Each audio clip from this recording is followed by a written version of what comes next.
Is your battery bad or is the converter bad?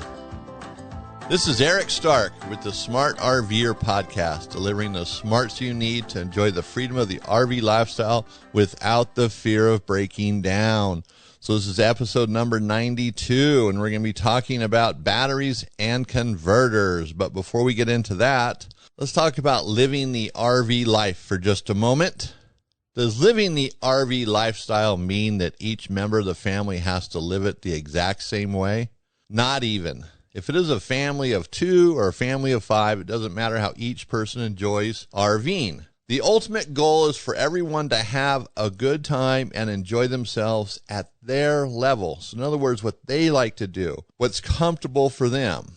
Now don't get me wrong, RVing is an ideal way for a family to spend time together, but that doesn't mean the kids always have to want to do what mom and dad want to do or vice versa.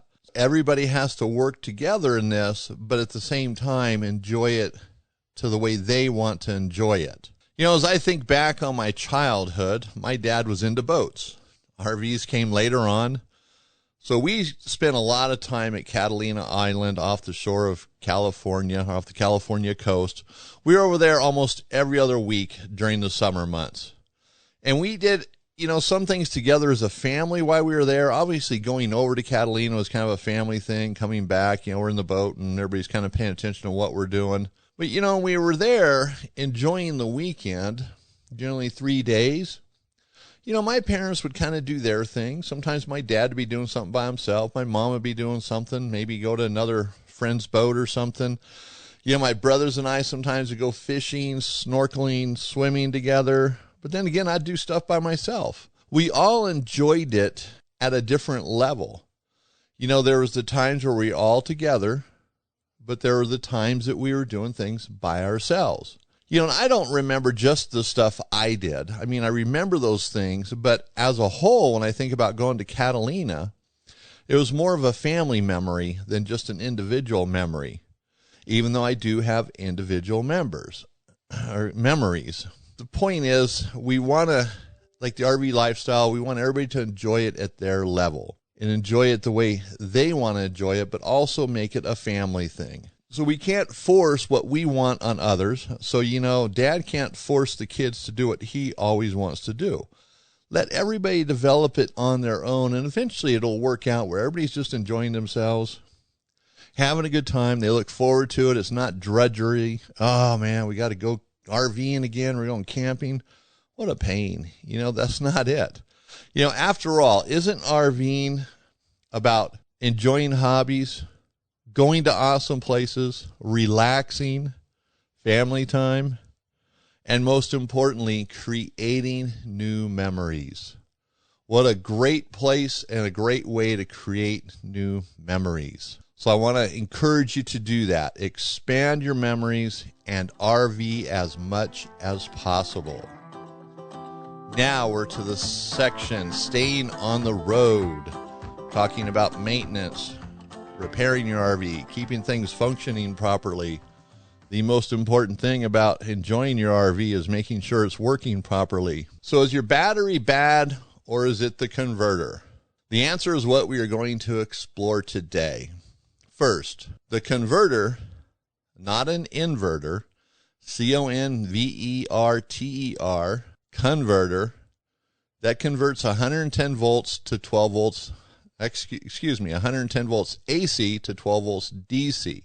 And the converter is used to charge the house batteries in your RV.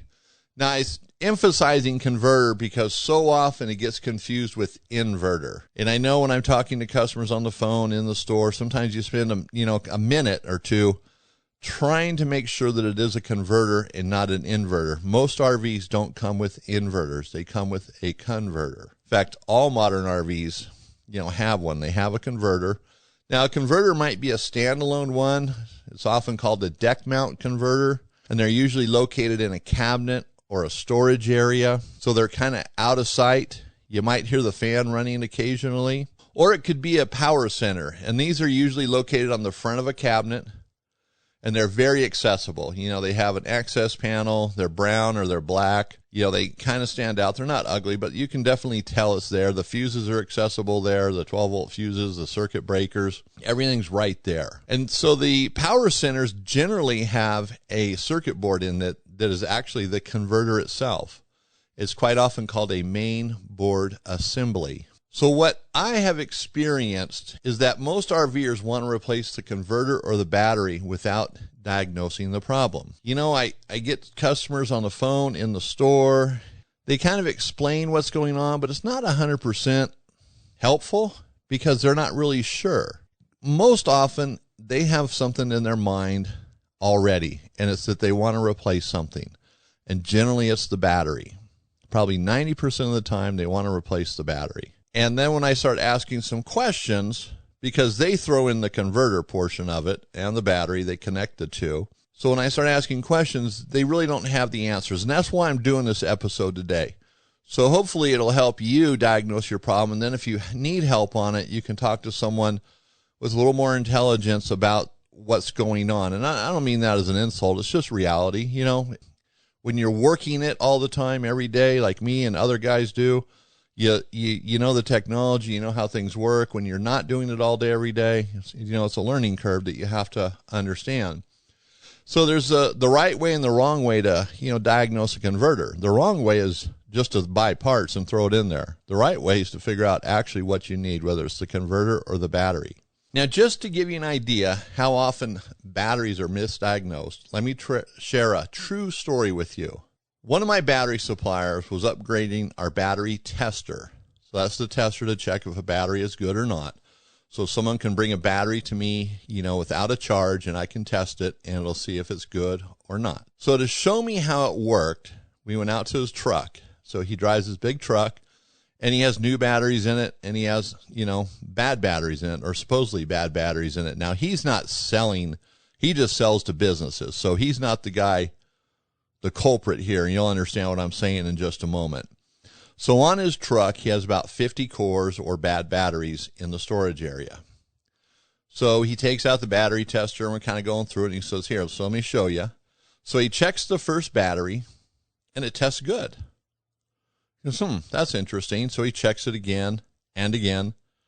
So then he goes on to the second battery, the third battery, and they're good. So he's been through 3 batteries now, checked them multiple times, and hasn't found a bad one. So he went through about 25, or I should say he tested about 25 batteries before he found a bad one. Now, just for the fun of it, he says, hey, you want to check all these batteries?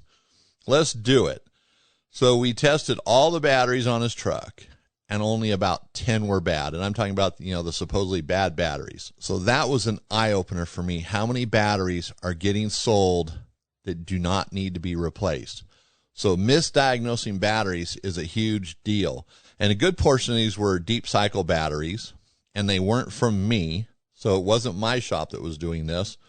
But it also could be not necessarily a shop, but someone walking in just saying, I need a new battery. They bring in their old one, set it on the counter, and the person doesn't ask any questions, and they just sell a battery, and the guy goes on down the road. And, after a few days, his problem resurfaces more than likely, because I do get people asking me questions about things, converters, and, I bought new batteries, so it's not the batteries. So it happens. So they get misdiagnosed quite a bit. So the point of the story is not to just replace parts. Diagnose the problem.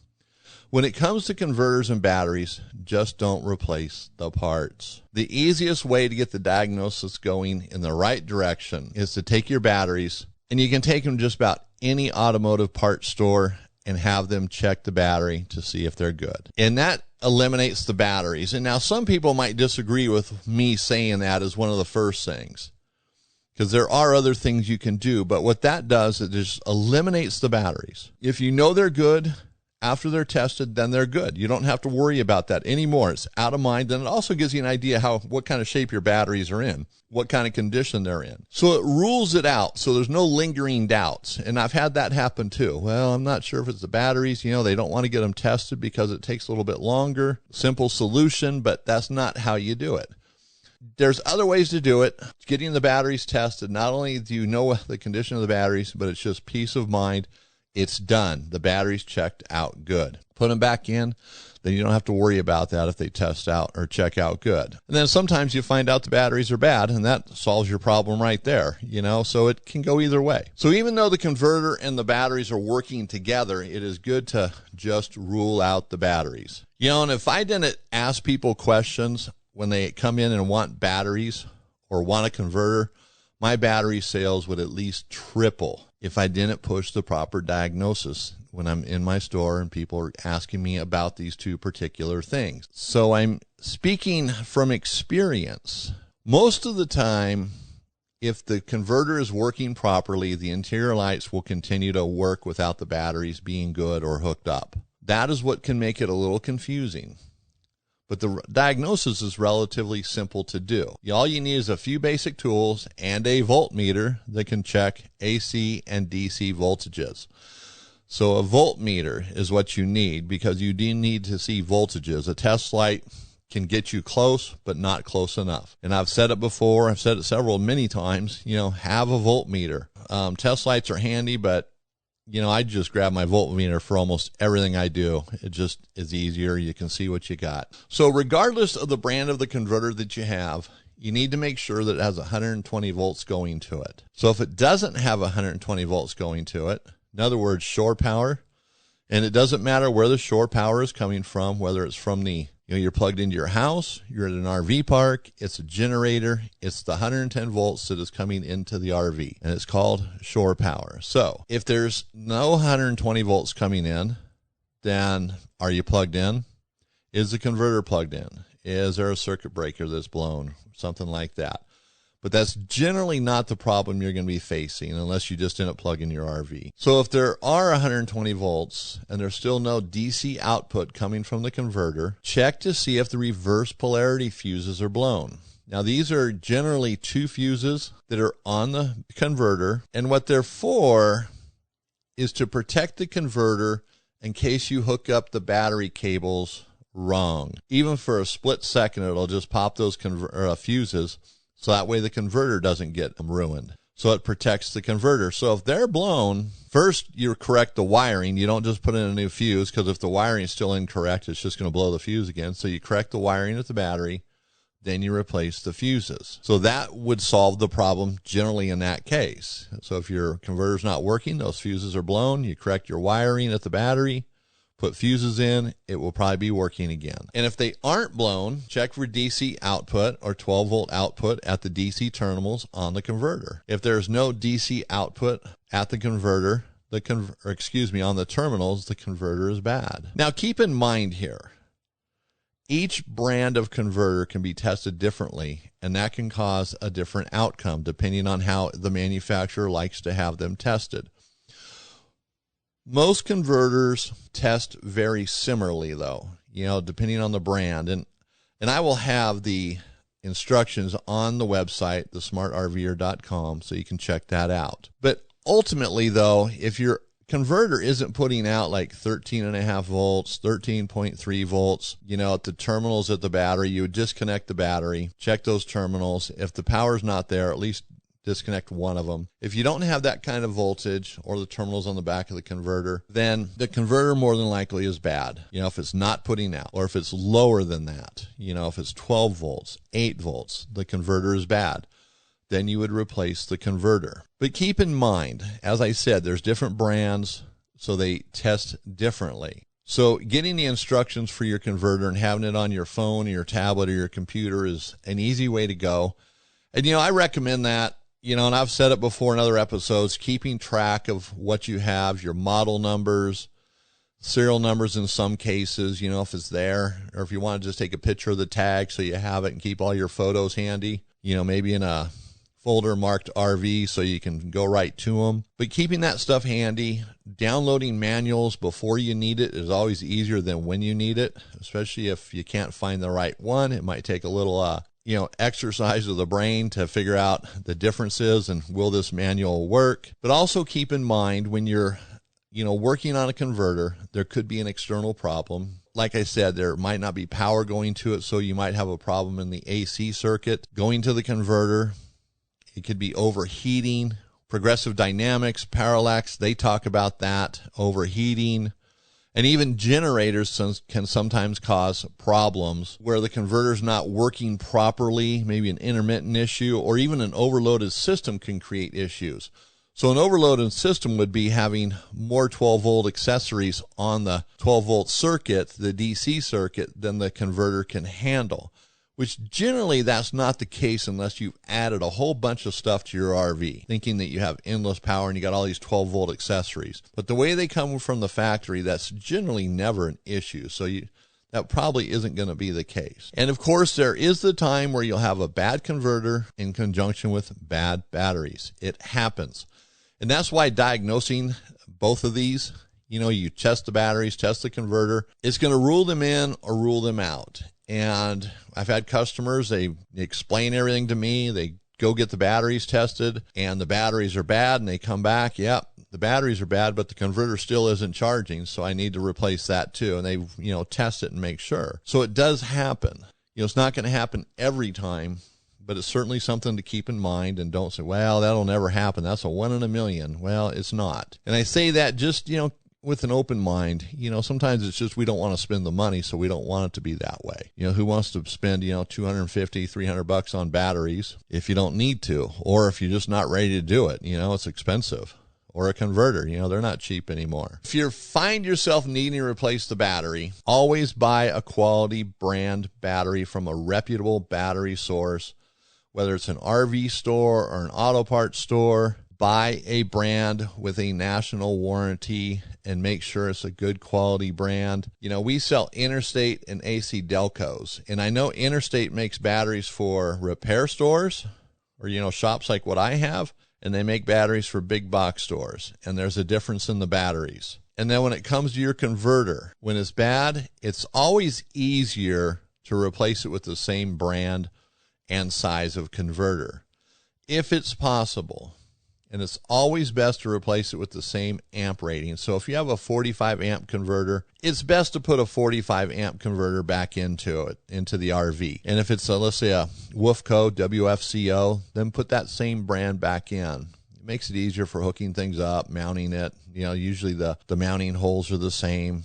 Simple things like that, which can be a problem sometimes if it's in a tight space. And keep in mind, the RV is designed for the size of converter that's installed in it from the factory.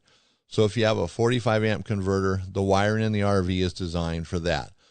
It might be a little bit bigger. It might be able to accept a 55 amp converter. If you can, just go back with what's in there. And always use caution when you're testing electrical equipment.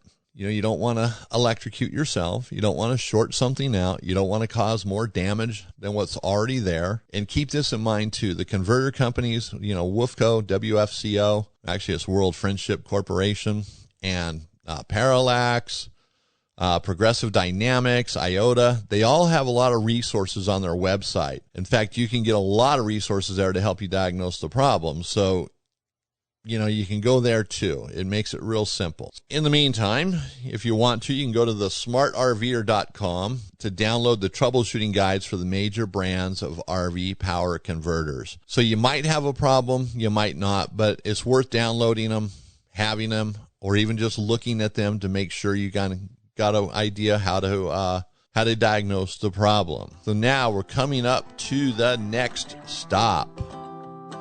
Vacation destinations. Every time I do this, I always want to go someplace. I want to pack up my RV and go do a little traveling. But unfortunately, I'm tied to a business. But that's okay. I get to read about a lot of this stuff. So today we're going to be talking about two different places. Roswell, New Mexico, and Carlsbad Cavern, New Mexico. The reason why I'm talking about two of them is they're both kind of, smaller. You're not going to spend weeks at either one place, I wouldn't think, unless you just want to go and just chill and just really explore the outlying areas. But each one, Roswell and Carlsbad, they have their significant attraction. So Roswell, as everybody probably knows, is known for UFOs. So in 1947, there was a UFO incident that brought everybody there. Everybody wanted to see what took place. And this is from all over the world. People came from everywhere. So the story was that a object or a UFO crashed near Walker Air Force Base that contained aliens inside of it. So ever since then, tourism to Roswell has been steady and, I must say, lucrative, you know. Steady flow of people. So they want to see something. You know, they're going there to see an alien, see a spaceship. So there is the crash site, which is about 75 miles away from Roswell. So it's got a little bit of a drive. Not too bad, though. There's a lot of stuff to see along the way.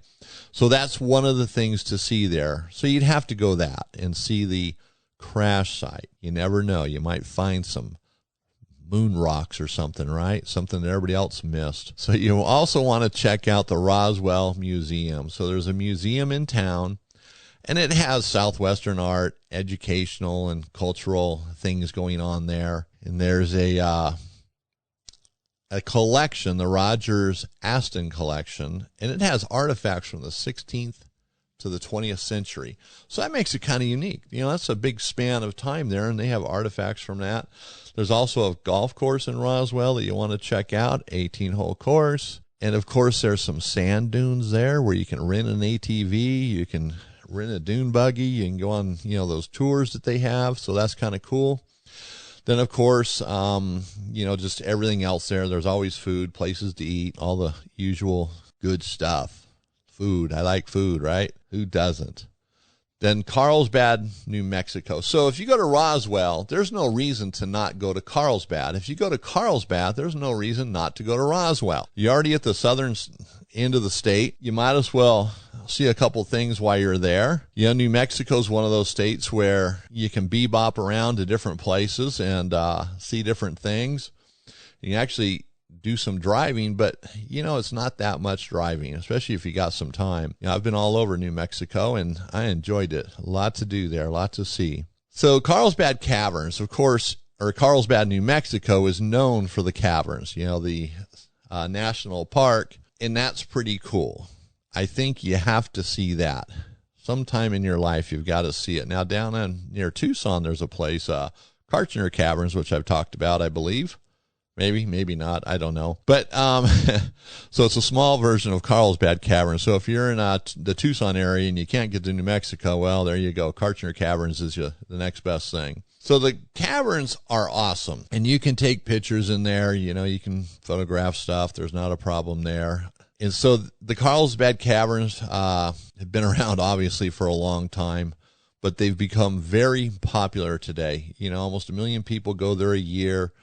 And it's a nice day trip. You know, it's not just a 1 hour trip. It's a great day trip because there's a lot of stuff around there to see as well. I mean, the caverns themselves are just awesome. And, you know, there's the big room in the caverns. There's the natural entrance, and both these are very unique to themselves and to the caverns. So it's a nice trip. Then also, while you're in Carlsbad, there's the Sitting Bull Falls. So it's like this oasis in the middle of the desert.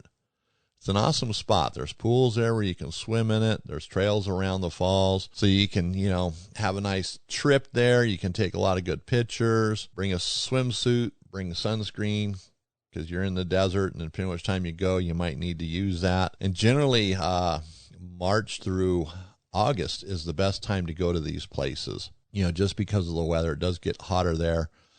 Actually, March through June, excuse me.